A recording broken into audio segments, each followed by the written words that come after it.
गांव में आंधी तूफान आ रहा होता है। सभी लोग अपने अपने घरों से सामान कपड़े उठाकर अपने घर में रख रहे होते हैं। माँ माँ, बाहर आंधी तूफान चल रहा है, बहुत तेज बारिश आने वाली है। अरे राजू, मैंने बाहर कपड़े सुखाने के लिए डाले थे, जा जल्दी से उन्हें उठा कर लिया, नहीं तो बारिश के चलते भीग जाएंगे। ओहो, इस बारिश को भी अभी ही आना था। अब मैं क्या करूं? छत पर तो प्लास्टिक की त्रिपाल भी नहीं लगाई अभी तक। राधिका ऐसा कहकर फौरन तिरपाल उठाकर लाती है और बारिश से अपने घर को बचाने के लिए उस तिरपाल को अपने घर की छत पर लगाने की कोशिश करती है। लेकिन ज्यादा आंधी तूफान की वजह से तिरपाल बार बार उड़ने लगती है। तभी तेज बारिश शुरू भी हो जाती है। अरे ये क्या माँ, बारिश शुरू हो गई, अब हम लोग क्या करें? चलो बच्चों, घर के अंदर चलो। अब हम लोग ये तिरपाल घर की छत पर नहीं लगा पाएंगे। इससे अच्छा है कि बारिश से बचकर घर के अंदर ही रहें। राधिका अपनी बेटी और बेटे के साथ घर के अंदर आ जाती है, जहां एक खाट पर उसकी सास लेटी हुई है। अरे बहू, बाहर बारिश हो रही है, अब कुछ ही देर में छत से पानी टपकने लगेगा। कितने दिन से कह रही थी अर्जुन से कि बेटा छत पर तिरपाल लगा दे, लेकिन वो मेरी बात सुनता ही नहीं है। कोई बात नहीं माँ जी, जब वो ड्यूटी से आ जाएंगे तो इस काम को कर देंगे, तब तक बारिश भी कम हो जाएगी। राधिका इतना कह ही रही थी कि उनके घर के अंदर से पानी टपकने लगता है।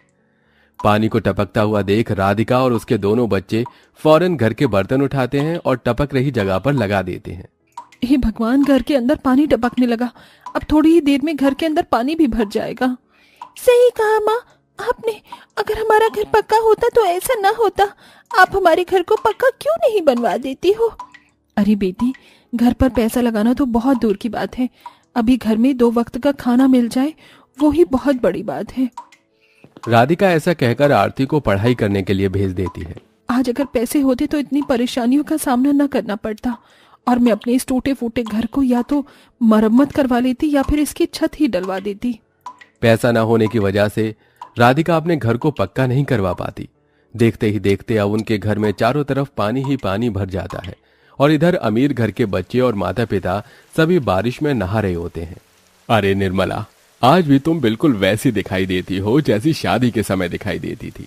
पहली बार जब मैंने तुम्हें देखा था तब भी तुम भीगी हुई साड़ी में थी और बहुत जोरों से बारिश हो रही थी। हाँ, सही कहा तुमने, मुझे भी बहुत अच्छे से याद है वो दिन। इतनी तेज बारिश हो रही थी और तुमने मुझे मेरे घर पर छोड़ा था। बस तभी से मैं तुम्हारी फैन हो गई थी। क्या बात है माँ जी, बाबूजी, आपकी बारिश तो कुछ कमाल की हिक थी। हमारी बारिश इसके आगे कुछ भी नहीं है। माँ मुझे बॉल दो ना, मुझे बॉल से खेलना है। मैं भी तुम्हारे साथ खेलूंगा। अच्छा बच्चों, ज्यादा देर बारिश में मत खेलना, नहीं तो बुखार भी हो सकता है। जल्दी जल्दी बारिश में नहाकर घर में आ जाना। मैं तो नहा ली, अब मैं जा रही हूँ। तभी विवेक मालिनी को रोक लेता है और उससे कहता है, अरे मालिनी, अभी कहाँ जा रही हो? अभी तो बारिश में भीगने का मजा आ ही रहा था। चलो अभी थोड़ी देर में बारिश में भीगेंगे। विवेक ऐसा कहकर मालिनी के साथ और अपने दोनों बच्चों के साथ बारिश में भीगता रहता है। इधर वो अमीर परिवार बारिश का आनंद उठा रहा था, तो गरीब परिवार के घर में पानी इतना भर गया था कि उन्हें बर्तन लेकर पूरे परिवार को एक साथ पानी घर से बाहर निकालना पड़ रहा था। कोई बात नहीं, सब कुछ ठीक हो जाएगा। कब क्या ठीक होगा? जब जब बारिश आती है हमारी यही आफत हो जाती है। जब पैसे आएंगे तो हम इस मकान को पक्का कर देंगे। राधिका ऐसा कहकर सभी का हौसला बढ़ा रही होती है। पूरा परिवार बहुत ज्यादा परेशान था। जब जब बारिश होती है तो गरीब लोगों के साथ ऐसा ही होता है। किसी गरीब की पक्की छत नहीं होती तो किसी के घर में सीधा पानी भर जाता है।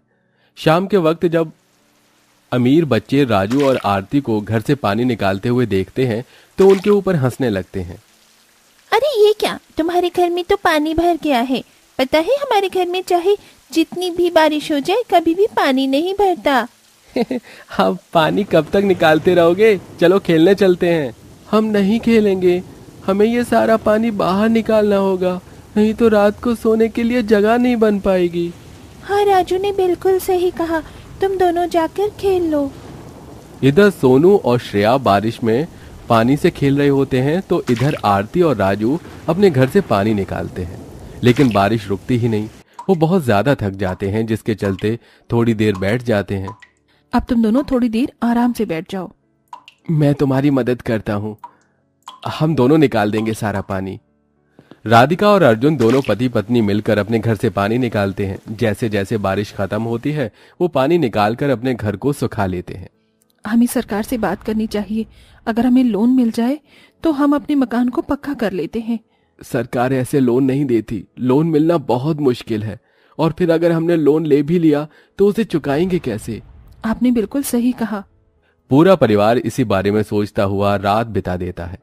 और यहाँ अमीर परिवार बारिश में नहाने के बाद ठंडी ठंडी आइसक्रीम खाते हैं और बाहर से खाना ऑर्डर करते हैं। आज खाना बाहर से ही खाएंगे, मैं आज खाना नहीं बनाना चाहती, मैं थक गई हूँ। मालिनी के कहने पर विवेक सभी के लिए बाहर से खाना ऑर्डर कर देता है। अमीर परिवार बाहर से खाना मंगवा कर खाते हैं और कुछ ऐसे ही छोड़ देते हैं जो उनसे खाया नहीं जाता। तो यहाँ गरीब परिवार के घर का चूल्हा गीला होने की वजह से खराब हो जाता है और उनके घर पर चूल्हा जल ही नहीं पाता। अब मैं क्या करूं? चूल्हा भी नहीं जल रहा। एक के बाद एक परेशानी आती ही रहती है। शकुंतला इधर से उधर कुछ ईंटें इकट्ठा करती है और उन्हें जोड़कर चूल्हा तैयार करती है। मिट्टी वाला चूल्हा तो खराब हो गया, लेकिन ये ईंट का चूल्हा खराब नहीं होगा। इस तरह राधिका उस पर खिचड़ी बनाकर सभी को खिलाती है।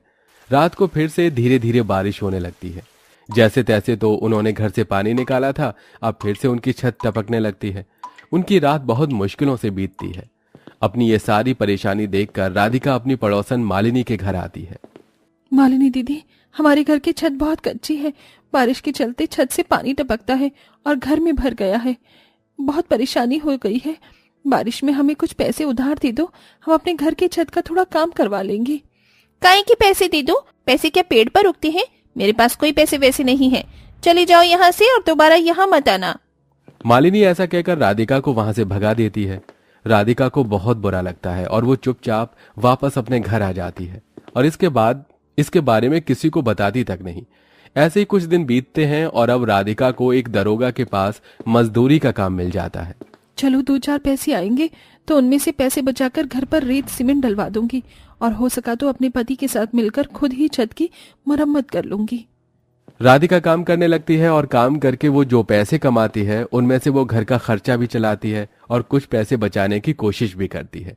जो पैसे वो बचाती है उन पैसों से वो रेत, बदरपुर और सीमेंट खरीद लेती है, जिसके चलते वो खुद अपने पति के साथ मिलकर अपनी छत की मरम्मत धीरे धीरे करने लगती है। ऐसे ही धीरे धीरे उनकी घर की मरम्मत हो जाती है और अब उनके घर में पानी टपकना बंद हो जाता है। लेकिन इधर अमीर घर पर छापा पड़ जाता है। जिस जमीन पर उनका घर था वो गैर कानूनी जमीन थी। देखो, अब तुम्हें यहाँ से ये घर खाली करना होगा। ये घर सरकार की जमीन पर बना हुआ है, इस पर तुम्हारा अब रहने का कोई अधिकार नहीं है। ये कैसे हो सकता है? सालों से हम यहाँ रह रहे हैं, ऐसा पहले कभी नहीं हुआ। तुम बहुत सालों से यहाँ बिना टैक्स दिए रह रहे हो, तो सरकार तुमसे और पैसे वसूल लेगी। इससे अच्छा है कि तुम इस जगह को ही खाली करके चले जाओ। ऑफिसर ऐसा कहकर उन्हें खाली करने के लिए कहकर चले जाते हैं। अब अमीर परिवार को अपना आलीशान घर छोड़कर बेघर होना पड़ता है। उनके सिर पर छत तक नहीं थी। उनकी ये परेशानी देखकर राधिका उन्हें अपने घर में पनाह देती है। अरे मालिनी दीदी, इतने सालों से आप हमारी पड़ोसन हो, अब आपके ऊपर इतनी परेशानी आई है तो अब हमारे घर पर आप रह सकती हो, कोई परेशानी वाली बात नहीं है। ये सुनते ही मालिनी को वो दिन याद आ जाता है जब राधिका ने उसे अपने घर की छत की मरम्मत करवाने के लिए पैसे मांगे थे। मुझे माफ कर देना, तुमने मुझसे मदद मांगी थी और मैंने तुम्हारी मदद भी नहीं की थी, लेकिन आज तुमने मेरी मदद बिना कहे की, शायद इसलिए आज हमारा ये हाल हुआ है। कर्मों का फल हमेशा जल्द ही प्राप्त हो जाता है। शायद मुझे मेरे कर्म का फल पूरे परिवार के साथ मिला है। इस तरह मालिनी अपनी गलती को स्वीकार करती है। कुछ दिन वो राधिका के घर पर रुकती है और जब विवेक घर का इंतजाम करता है तो वहां से चली जाती है। अब गरीब परिवार की भी बारिश धीरे धीरे ठीक से जाती है। उन्हें पहले की तरह ज्यादा परेशानी उठानी नहीं पड़ती।